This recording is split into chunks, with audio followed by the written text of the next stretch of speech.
चंद्रपुरात भयंकर घटना। शेतात काम करताना 4 शेतकरी जागीच ठार। ती एक चूक अन् सगळं संपलं। तुम्ही कधी कल्पना केली आहे का की रोजचं नेहमीसारखं शेतातलं काम जे वर्षानुवर्ष सुरक्षित वाटत होतं, तेच काम एका क्षणात मृत्यूचं कारण ठरू शकतं। सकाळची शांत वेळ, पिकांवर पडलेलं ऊन, हातात खताची पोती आणि पुढच्याच क्षणी सगळं संपलेलं। चंद्रपूर जिल्ह्यात घडलेली ही घटना ऐकताना अंगावर काटा येतो, मन सुन्न होतं आणि एकच प्रश्न डोक्यात घोळत राहतो, ही चूक टाळता आली असती का? ही घटना चंद्रपूर जिल्ह्यातील ब्रह्मपुरी तालुक्यातल्या गणेशपूर मेंढकी या छोट्याशा गावात घडली। जंगलालगत वसलेलं हे गाव, इथे शेत म्हणजे फक्त उपजीविका नाही, तर जीव मुठीत घेऊन केलेलं रोजचं युद्ध आहे। रानडुकरं, हरणं, कधीकधी बिबट्या, पीक वाचवण्यासाठी शेतकऱ्यांना कायम सावध राहावं लागतं। अशाच परिस्थितीत बुधवारी सकाळी रोज सारखंच आयुष्य सुरू झालं होतं। पुंडलिक मान, प्रकाश राऊत, युवराज डोंगरे आणि नानाजी राऊत ही 4 नावं त्या दिवशी सकाळी घराबाहेर पडली। कुणी पत्नीला लवकर येतो म्हणालं, कुणी लेकरांना शाळेला पाठवलं, कुणी घरच्यांसोबत साधीशी चहापोळी खाल्ली। कुणाला कल्पनाही नव्हती की हा त्यांच्या आयुष्यातला शेवटचा सकाळचा क्षण आहे।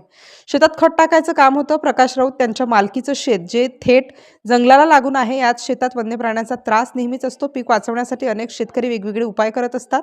त्या दिवशी कुंपणाला वीज प्रवाह देण्याचा प्रयत्न सुरू होता। हा उपाय कायदेशीर नाही हे माहीत असूनही जीव वाचवण्यासाठी, पीक वाचवण्यासाठी अनेक जण असा धोकादायक मार्ग स्वीकारतात आणि इथेच ती एक चूक झाली, जी 4 जणांच्या जीवावर बेतली। शेतात काम सुरू असतानाच अचानक काहीतरी घडलं। नेमका क्षण कुणालाही समजण्याआधीच विद्युत तारेचा स्पर्श झाला। क्षणार्धात शरीराला जोरदार धक्का बसला। एकामागोमाग एक 4ही शेतकरी त्या विजेच्या प्रवाहात अडकले। ओरडायलाही वेळ मिळाला नाही, पळायलाही संधी मिळाली नाही। काही सेकंद आणि सगळं संपलं। शेजारी काम करत असलेले इतर शेतकरी धावत आले, पण जे दृश्य समोर होतं ते पाहून सगळेच हादरले। 4ही जण जमिनीवर निश्चल पडले होते। कुणीच उठत नव्हतं, कुणी हालचाल करत नव्हतं।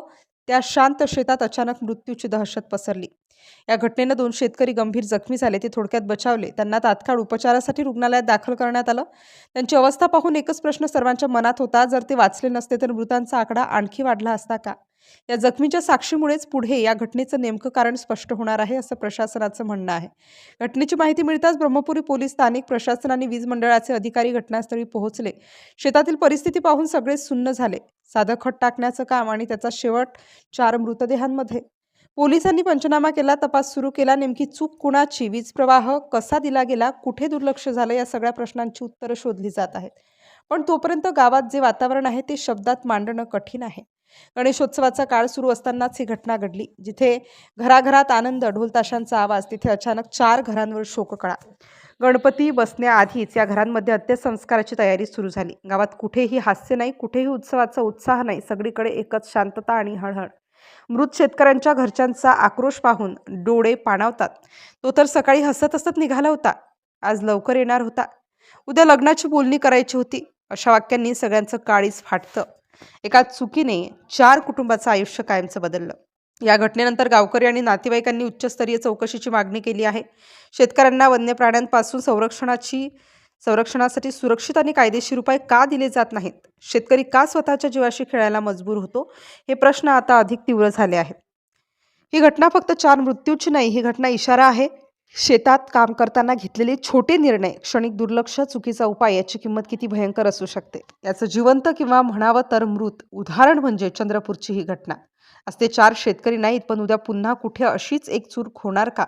पुन्हा कुठल्या गावात अशीच शांतता पसरून आनंद मातीत मिसळला जाणार का? हा प्रश्न प्रत्येक शेतकऱ्याने, प्रत्येक प्रशासनाने आणि प्रत्येकाने स्वतःला विचारायला हवा। कारण ती एक चूक आणि सगळं संपलं।